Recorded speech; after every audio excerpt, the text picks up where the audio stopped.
After a cold and rainy morning out at sea, I finally arrived at Sorrento Pier.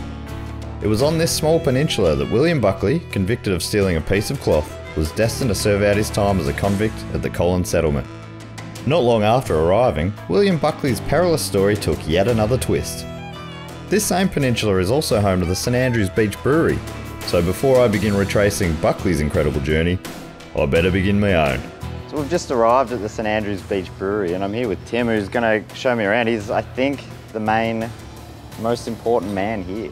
Okay, yeah, one of the most important. Probably, to me, you're the most important. Do you want to show us around? Yeah, absolutely. So I thought I'd just walk you through the beer garden just to start. It's beautiful. Yeah, so nice. Yeah, it's cool. So what we've done is we've converted the old Freeman Brothers horse training facilities into the brewery. So right, the Freeman sort of horse racing royalty. Yeah. So this was their place. This was their place. Yeah, right. So they were down here for about 10 years. Yeah. And they had horses like Maccabi Diva. Maccabi Diva was here? Yeah. Yeah, so she won 2 of her Melbourne Cups down this way. Holy moly. Yeah, and then they had horses like Mummify and all those sort of champions. Right, well that's why I've seen some of the booths, so they're converted stables. Yeah. Right, and that's why you've got the names. Yeah. They're all horses that were here. Yeah, that's right. Amazing. So yeah, and so then the Freebans all sort of went their own separate ways for a couple of years. Yep. So the place sort of laid dormant. And then my old man with a couple of his friends took it over with the idea to turn it into the brewery. Yeah, right. Yeah. I reckon that was a good idea. It's panned out to be pretty good. Yeah? Yeah. They're on to a winner. Alongside the historic stables, they've built a huge cellar door. So when people are lining up at the bar, they can see straight through and see where the brewery is and see where the beer's getting made. That's fresh. That's fresh beer. Exactly. Yeah.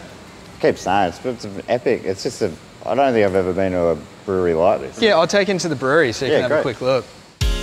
When we first started, we had our brew house and then we had these 6 fermenters. Yeah. And then things sort of quickly ramped up and we had to up our game. So installed another 6 more tanks last year. I got another 7 or 8 on the way in the next couple of months. Sort of lucky you got room to grow, right? Yeah. Because this is a big property as well. Yeah. So we've got earmarked a whole bunch of spots where we can sort of grow into, which is nice.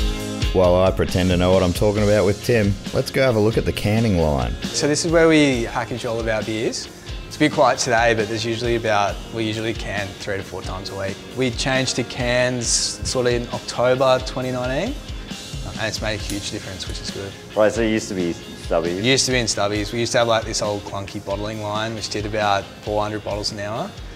And like this canning line now can do about 6,000 cans now. Wow, and it just feels like the whole industry has just switched to cans in vaguely recent history. Yeah, there's a whole bunch of different reasons why.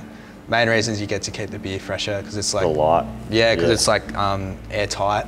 Right. And air's like, oxygen's the worst thing for beer. As well as keeping out things that ruin beer like air and light, those bastards, cans also recycle better and transport easier. You gotta love that. Starts up there, it's all basically automated now. Right. So we just put in a pallet, it comes down the race, it gets filled just here. Yep. It's a big like carousel looking thing where the beers go in. Right, so just a couple of people in here it's just looking after the whole thing. Yeah, it's just a 2-person job. Amazing. There's one last place to see that really highlights the 4-legged past of this brewery.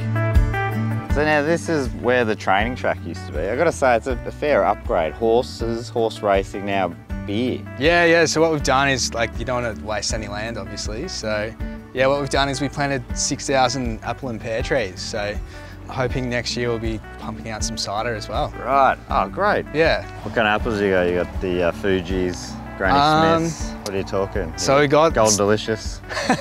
I know, I used to work in a produce department, I know. Yeah, well, we got the apples. We got the English heirloom varieties. Oh, I haven't heard of them. Yeah, so we got like a... You stumped me straight away. I love naming apples and walking around breweries, but let's be honest, I've got Buckley's chance of ever. Hey, that reminds me, William Buckley. I better go find that original settlement. He is the beer pioneer.